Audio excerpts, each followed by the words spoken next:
Welcome to a slightly delayed episode of Chuck.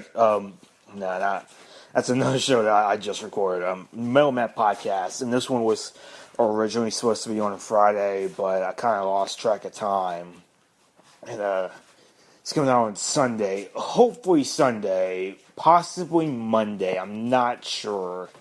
I'm aiming for Sunday, but who knows? So I'm going to try and make it not too long so I can try and upload it Sunday night. But anyway, today I'm going to be looking at a movie called Stuart Little. So that ought to be interesting to say the least. And first I'll go ahead and give a couple of shout outs. One to Chucky's Playground. Just one of the best websites on the internet, if not the best website on the internet. Just a really, really awesome place to be. If you haven't signed up, definitely, join us because we get into some great conversations on there. And then another shout out to Movie Mayhem with Spanky and G. Just continuing, keeping on, just pumping out great episodes one after another. It's probably one of my favorite podcasts to listen to ever. Just the two of them have amazing chemistry, and those two people are just great people in real life, and I consider them my closest personal best friends. So they're just great people as well, and it's a great podcast. If you haven't checked it out, definitely check it out because it's just absolutely amazing. And now it's time for Shoot the Shuffle. And at number 1, Orange Crush by REM from Green. And this is a pretty solid REM song. I'm not the hugest REM fan in the world, but they're pretty good. Number 2, Black Star by Yngwie Malmsteen from Rising Force. Yngwie Malmsteen, probably one of the greatest guitarists ever, and just a really good song as well. Number 3, I'm Not Your Stepping Stone by the Monkees from Greatest Hits. The Monkees were kind of satirizing the Beatles, sort of, and but they did some music, standalone music, and some of it is pretty good, and this one is one of those ones.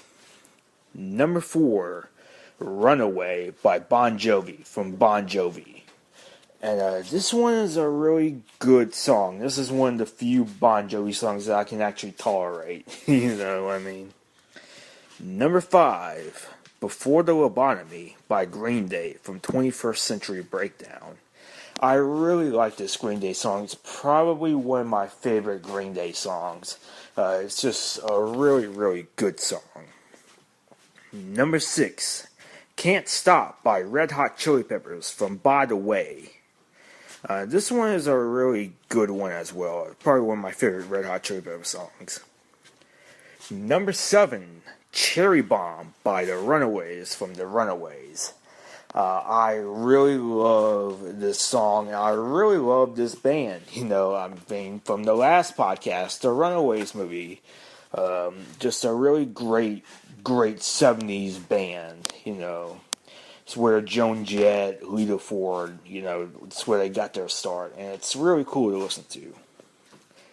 Number 8, Darlene by Led Zeppelin from Coda. And this was an album that kind of consisted of outtakes that they had done before John Bonham died. And it's a very interesting album to listen to. Number 9, Love Like Mine by Joan Jett and the Blackhearts from Glorious Results of a Misspent Youth. This one is a okay song. This one is a pretty solid album. And finally, number 10, The Mission by Queensryche from Operation Mindcrime. This one is a very good song. I really, really love this song from Operation Mindcrime. Operation Mindcrime is probably one of my favorite albums of all time. So it's a really cool little song. So that's all for Shoot the Shuffle, and now it's time to talk about Stuart Little.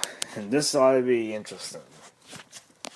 And this is a movie that I sort of always kind of remembered from, my childhood. I would always watch this movie when I was a child, and just really, really liked it when I was a child. You know what I mean? But, yeah.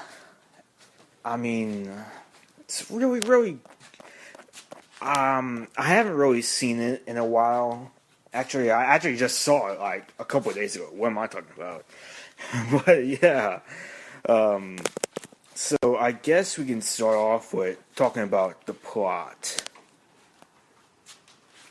And the plot revolves around a couple called the Littles. And they're played by Gina Davis and Hugh Laurie. And they have a son named George, who's played by the kid from Jerry Maguire. And he excitedly tells him, "It's today, it's today." And he says that over and over and over again. Like, he really just doesn't stop, like, it's today, it's today, it's today, it's today, it's today, it's today. Like, he really does repeat himself quite a lot. But, yeah. So, they end up going to the orphanage. But, yeah, they go to the orphanage, and they kind of have a little bit of trouble sort of picking out the right child, And they get talked to by a mouse called Stuart Little, played by Michael J. Fox, who, of course, of course, from Back to the Future, fame. And it's a really cool, kind of role for him. I really liked him in this role.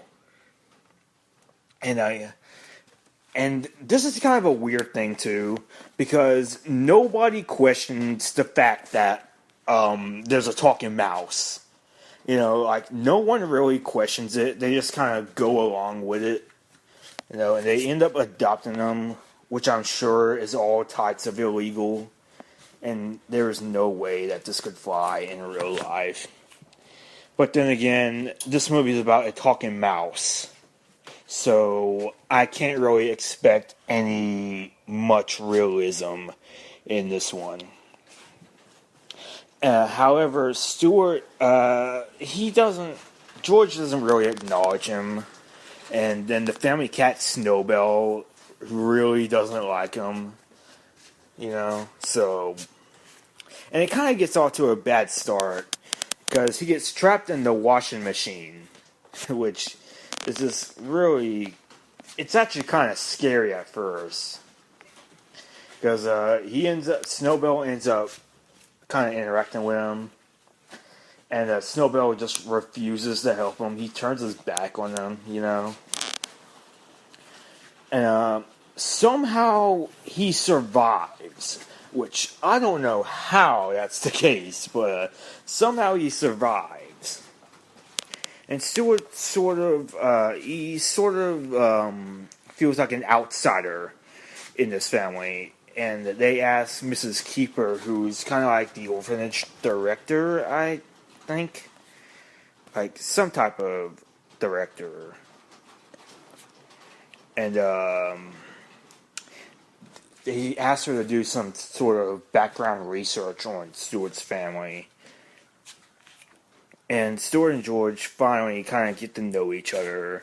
Kind of, that they have things in common, blah, blah, blah, stuff like that.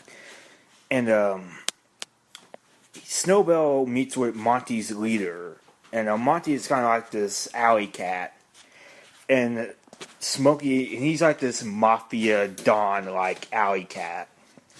Kind of Italian-American, like, and it kind of resembles a gangster movie at first, like, or what?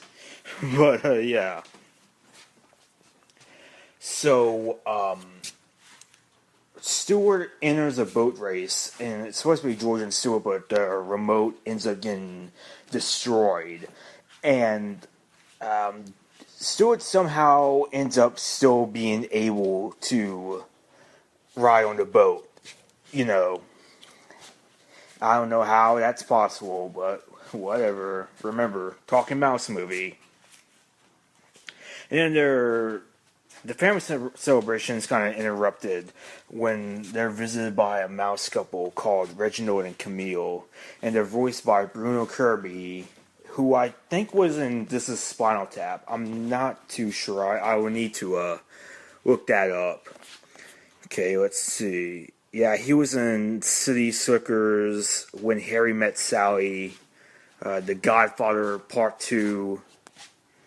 Trying to see. Let's see if he was in Spinal Tap. I think he was like the driver, the limo driver. You know, he was the limo driver that was talking about Yes I Can by Sammy Davis Jr. He was talking to Janine about Yes I Can, and he's like, excuse me, are you reading Yes I Can by Sammy Davis Jr.? You know what that book should be called? Yes, I Can, if Frank Sinatra says it's okay. And he also says that, you know, this kind of thing, it's a fad. So that's kind of what I remember him from. And of course, Camille is played by Jennifer Tilly, which you all know me. I'm a sucker for anything Jennifer Tilly. I love her very, very much. But she doesn't have a large role in this one, but it's still cool to hear her voice. You know what I mean? And Stuart ends up having to leave with the Stouts. And George ends up giving him a toy car, which is fully operational. And then Mrs. Keeper comes to visit a few days later, tells Little that Stuart's parents actually died in a supermarket accident. Like, they were crushed by cream and mushroom soup cans. Which is like, okay, why is this in a kid's film? Like, that's kind of gruesome. But, yeah, so they end up searching for Stuart. And Smokey orders the Stouts to hand Stuart over to them. But they end up telling him to flee. And Smokey kind of orders a hit on Stuart. And he ends up chasing them in Central Park. And it's a really cool chase. It's a very well done. You know, and his car ends up kind of lost. And like, this sort of drain, I guess. I really don't know what you would call it. It's some kind of water drain, I think. You know, in the sewer, I think that's what it's called. And then Stuart ends up being in the park, still in the park, up in a tree. And this is where the final climax, you know, takes place, where the final battle is. And trying to think what happens in the movie. You know, Snowbell kind of turns good. Because for most of the movie, he's kind of a jerk, you know. I mean, like, he's not exactly the most pleasant character in the world, but he ends up kind of accepting Stuart as a family member. And Stuart ends up defeating Smokey by tossing him in water, which of course all cats hate water, you know. So it's kind of funny. And so yeah, Stuart rides Snowbell all the way home, and they reunite with the Little family, and that's it. So this episode was actually really short, 14 minutes or so. But honestly, there really wasn't a lot to talk about with this film. You know, it's basically sort of what you would expect it to be. The performances are fine, you know. Don't expect anything like Oscar-worthy or anything like that, you know. Like, don't expect like great performances, but they're pretty solid. And the CGI effects in this one are actually really good, especially on Stuart Little, But again, sorry if this episode was kind of short compared to other ones. It's just that there really wasn't a lot to talk about. You know what I mean? It really wasn't that memorable of a movie. It's back in the day, I liked it. I really did like it. Nowadays, I kind of look at it as being a really solid kids movie. So that's just my opinion of it, and I think it's pretty solid. It's a pretty solid movie. So that's all for this episode of the Mailman Podcast, and next time, which will most likely be Wednesday, hopefully, I will return talking about a movie called Holes, and that should be really cool. Hopefully that episode will be a bit longer. Hopefully Wednesday, if not Thursday. But it will be coming this week, so don't worry, it'll come. So that's it for this episode of Mailman Podcast, and I'll see you all later.